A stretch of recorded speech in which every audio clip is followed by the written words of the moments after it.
मैं Rana Yashwant India news पर आपका स्वागत करता हूं और आप देख रहे हैं अर्ध सत्य।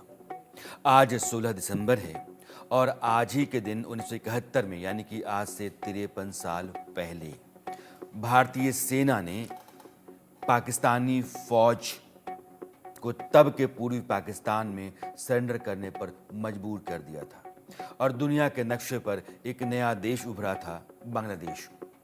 आज हम बांग्लादेश की लड़ाई, एक नए देश का उदय, अमेरिका की काली करतूतें, रूस की दोस्ती और आज के बांग्लादेश का रवैया, इन सब पर बारी बारी से बात करेंगे। एक पूरी तस्वीर या यूं कहिए कि एक मुकम्मल सच आपको आज दिखाना चाहते हैं, क्योंकि जो बांग्लादेश आज हवा में उड़ रहा है, जो पाकिस्तान के साथ गलवहियां डाले हुए है, बिछड़े भाइयों के मिलन जैसा माहौल तैयार कर रहा है, उसको उसकी असलियत याद दिलाने का दिन है 16 दिसंबर। भारत इसको विजय दिवस के रूप में मनाता है और बांग्लादेश मुक्ति दिवस। जब पाकिस्तान की सेना तब के पूर्वी पाकिस्तान में कहर बरपा रही थी, उसके अत्याचार से सारा पूर्वी पाकिस्तान हाहाकार कर रहा था, तब शेख मुजीबुर रहमान की अगुवाई में एक सेना पाकिस्तान के खिलाफ गुरिल्ला युद्ध कर रही थी। उसे मुक्ति वाहिनी कहते थे। मुक्ति वाहिनी के नायक थे मुजीबुर रहमान।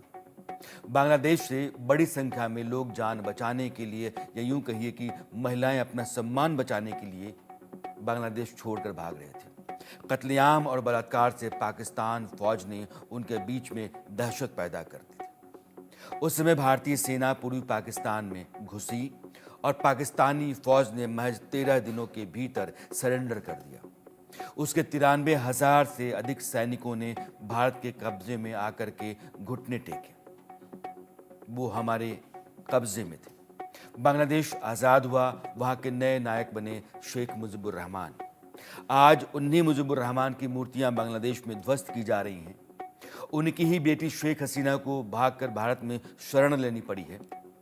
उनके और उनकी पार्टी की निशानियां मिटाई जा रही हैं। एक अंतरिम सरकार जिसके मुखिया मोहम्मद यूनुस हैं, वह समूचे बांग्लादेश में ऐसे फैसले ले रहे हैं मानो कि वहां की जनता ने उनको चुन करके बिठाया है।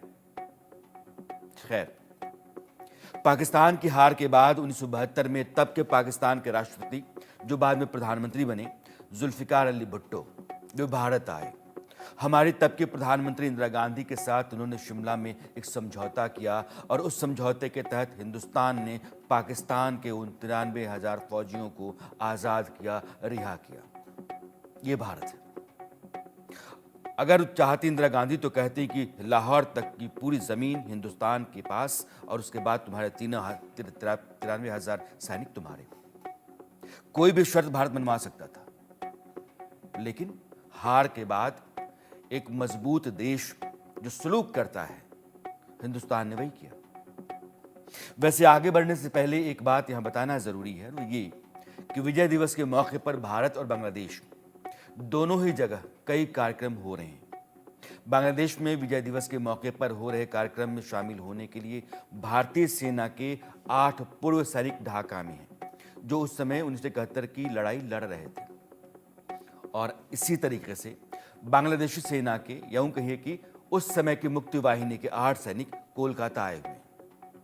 उस समय गुरिल्ला फोर्स के हिस्सा थे, मुजीबुर रहमान की अगुवाई में लड़ रहे थे। जो राजनयिक और भारत बांग्लादेश संबंधों के जानकार हैं, उनकी राय में भारतीय विदेश सचिव विक्रम मिस्री के दौरे के बाद, बांग्लादेश दौरे के बाद, उस देश के तेवर नरम पड़े हैं, या यूं कहिए कि उसको अपनी जमीन दिखने लगी है, अपनी असलियत समझ आ रही है।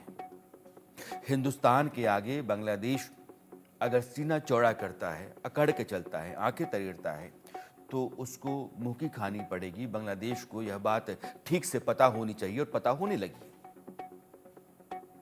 कुछ फैक्ट्स उनको रखे बगैर ना तो आगे बढ़ना सही है और ना ही बांग्लादेश को यह बताए बगैर बात पूरी हो सकती है कि ये सच क्या है।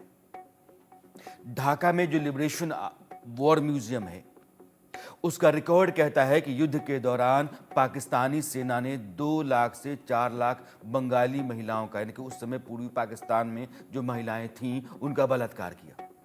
25 मार्च से लेकर के 16 दिसंबर 1971 तक 30 लाख बंगालियों की मौत हुई, यानी कि मारे गए, कत्लेआम नरसंहार चल रहा था। 2 लाख महिलाओं के साथ इस दरमियान बलात्कार हुआ, जबकि इस दौरान 1 करोड़ लोग विस्थापित हुए और वो सारे के सारे भारत आ गए। बांग्लादेश को इस हैवानियत और नारकीय यातना से मुक्ति दिलाने के लिए भारत ने अपनी सेना बांग्लादेश के भीतर उतारी, उस समय का पूर्वी पाकिस्तान। और एक अनुमान कहता है कि हिंदुस्तान को अपने 3,873 सैनिकों से हाथ धोने पड़े।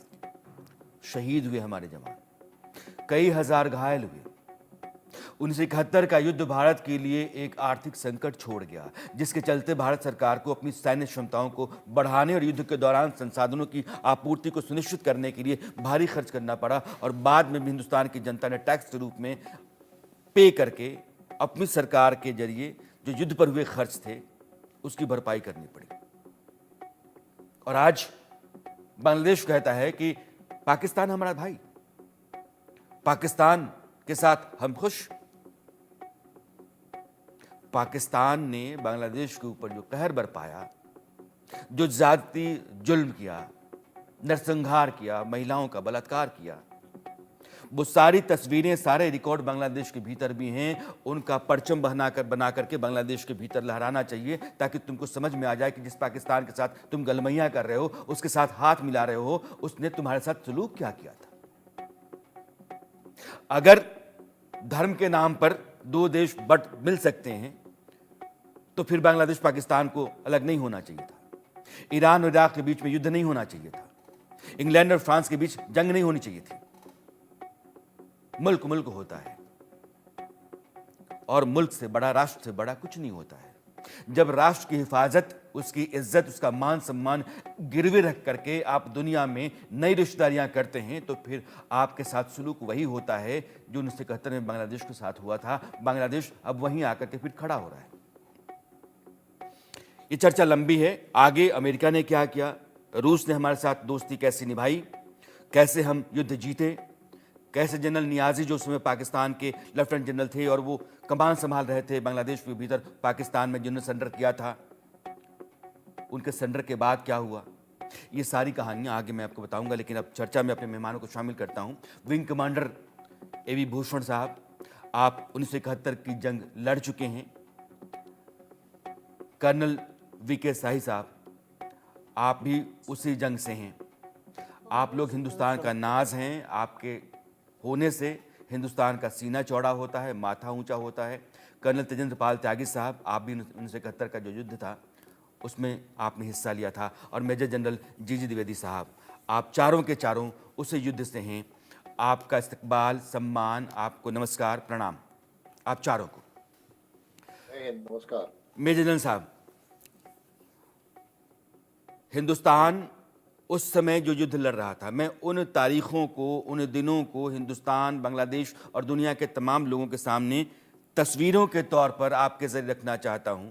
हालात कैसे थे पूर्वी पाकिस्तान के भीतर, हिंदुस्तान की फ़ौज किस तरीके से लड़ रही थी, पाकिस्तान से मुक्ति दिलाने के लिए आप लोगों ने क्या क्या किया, और किन किन तरह के संघर्षों और जद्दोजहद के बाद एक देश को आपने आज़ाद कराया। मैं चाहता हूं कि आप पन्ने पलटें, याद करें और तस्वीरों के जरिए हिंदुस्तान को बताएं। जनरल द्विवेदी। यशवंत, सबसे पहले तो आपने बहुत विस्तार पूर्वक पूरा बैकग्राउंड बताया है, और आज का दिन बहुत ऐतिहासिक दिन है, क्योंकि 53 साल पहले एक जो इतिहास रचा गया था वो एक सुनहरे पन्नों में लिखा गया है। और मेरा सौभाग्य था कि मैं उस लड़ाई में शामिल था।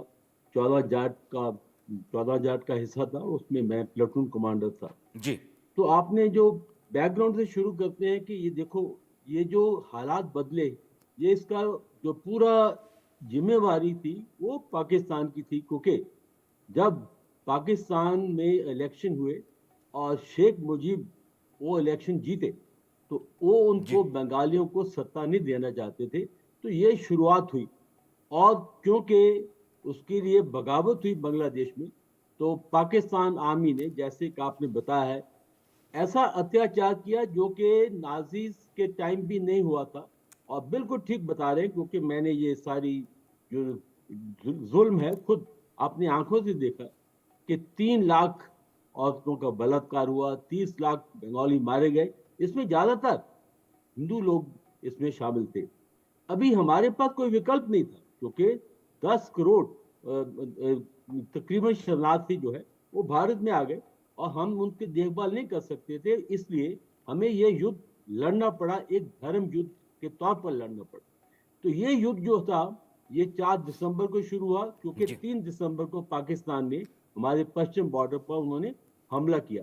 तो इसमें 3-4 बातें बहुत ही जो अहम है, जो मैं खुद बताना चाहता हूं, क्योंकि मैंने इसमें हिस्सा लिया है। सबसे पहली बात थी कि भारत को कोई विकल्प नहीं था हमें इस युद्ध में, क्योंकि हमारे पास ऐसी कोई क्षमता नहीं थी कि हम इतने शरणार्थियों को हम पालन पोषण कर सकते। और दूसरा, जो अत्याचार हो रहा था बांग्लादेश में, जब मुजीब साहब के ऊपर उनको बंदी बनाया गया, तो भारत सेना को अंदर जाना ही था। ये तो एक इतिहास का पहला पन्ना था। दूसरा है कि किस प्रकार हमने 2 हफ्ते के अंदर ये युद्ध जीता, एक नया देश बना, दक्षिणी एशिया का नक्शा बदला, 93,000 बंदी बनाए गए। इसमें 3-4 बातें जो अहम है। सबसे पहले जो भारत की फौज की जो ट्रेनिंग थी, जो लीडरशिप थी, वो अव्वल दर्जे की थी। जी जब हमने पाकिस्तानी को बंदी बनाया, कुछ सैनिक थे, उन्होंने बताया कि अगर हमारे पास आप जैसे ऑफिसर होते तो हम युद्ध नहीं हारते। दूसरी बात थी, एक जज्बात था, एक जुनून था। हमारे हथियार जो थे इतने आधुनिक नहीं थे जितने पाकिस्तान के थे, पर हमारा मनोबल था, क्योंकि हम धर्म युद्ध लड़ रहे थे, तो इसलिए हमारी जीत हुई। और तीसरी बात है, पाकिस्तान की जो फौज है वो एक ऑक्यूपेशन आर्मी बन गई थी, यानी कि वो एक पॉलिटिकल फौज बन गई थी। वो सत्ता चला रही थी, वो लड़ने के लिए तैयार नहीं थी। जी तो जगह लड़ाई में जो उसके लोग कारण आए थे, उसके कारण अभी जनरल साहब कह रहे हैं कि पाकिस्तान की फौज जो है वो लड़ने वाले मूड में थी ही नहीं। कारण यह भी था कि अय्या खान जो पाकिस्तान में उस समय शासनाध्यक्ष थे या आर्मी चीफ, उनके पास पाकिस्तान की सत्ता थी, वो भी अय्याशियों में डूबे हुए थे। कर्नल शाही, मैं आपको शामिल करना चाहता हूँ। ऑपरेशन के दौरान जो आपके साथ गुजरी होगी, जिस मिशन पे आप रहे होंगे, मैं चाहता हूं कि एक बार उसको आप हिंदुस्तान के सामने रखें। देखिए, ये जो युद्ध हम बात कर रहे हैं 1971 71 की, बांग्लादेश एक नया देश बन गया। कहते हैं कि पड़ोसी बदले नहीं जाते, भारतीय सेना ने कर दिखाया। और एक पड़ोसी जिसका नाम 71 दिसंबर से पहले ईस्ट पाकिस्तान था, बदली होकर बांग्लादेश बन गया। एक पड़ोसी को नाम तक से बदली कर दिया गया, हुकूमत बदली कर दी गई, सरकार बदली कर दी गई, देश बदली कर दिया गया। तो पहली चीज तो मैं ये कहना चाहता हूँ कि ये शायद कहना भूल जाना चाहिए जी कि पड़ोसी बदले नहीं जाते, बदले जा सकते हैं, हमने बदल के दिखाया। दूसरी बात, क्योंकि ये एक बड़ी भारी विक्ट्री थी, 93,000 93,000 वेपन, एमनेशन, तंदुरुस्त लोग, कोई जख्मी लंगड़े लूटे टूटे फूटे नहीं, तंदुरुस्त फौजियों का घुटने टेक देना एक मिसाल है जिसका कि कोई पैरेलल वॉरफेयर हिस्ट्री में दुनिया में नहीं कहीं मिलता। भी इसका दूसरा सानी नहीं मिलता है।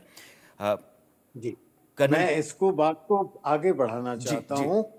मेरा तैनाती वेस्टर्न फ्रंट पर था, और जब हम बांग्लादेश की फ्रीडम की बात करते हैं, हम भूल जाते हैं कि पाकिस्तान को जब ये क्लियर हो गया कि उनके पैर उनके ईस्ट पाकिस्तान से उखड़ गए हैं, तो उन्होंने उसको काउंटर करने के लिए, बैलेंस करने के लिए हमारे छम सेक्टर में एक आर्मर डिवीजन और 2 इन्फेंट्री डिवीजन के साथ हमला किया।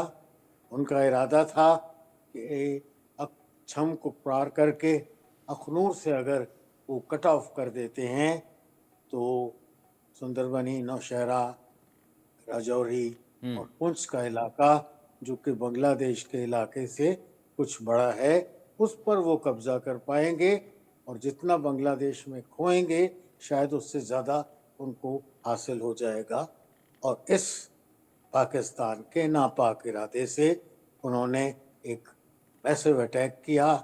3 दिसंबर को 8:20 पर हमारी सब फॉरवर्ड पोस्ट पर हमले किए गए, पहले एयर स्ट्राइक और फिर ज़बरदस्त आर्टिलरी फायर और फिर ग्राउंड अटैक्स हुए।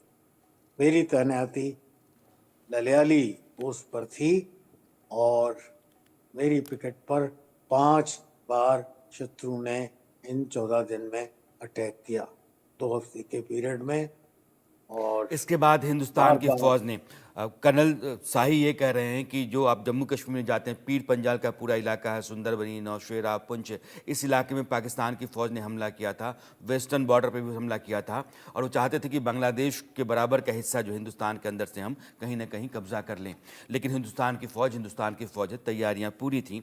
कर्नल त्यागी में आपको शामिल करना चाहता हूँ, इससे पहले कि मैं विंग कमांडर साहब भूषण साहब के पास जाऊँ।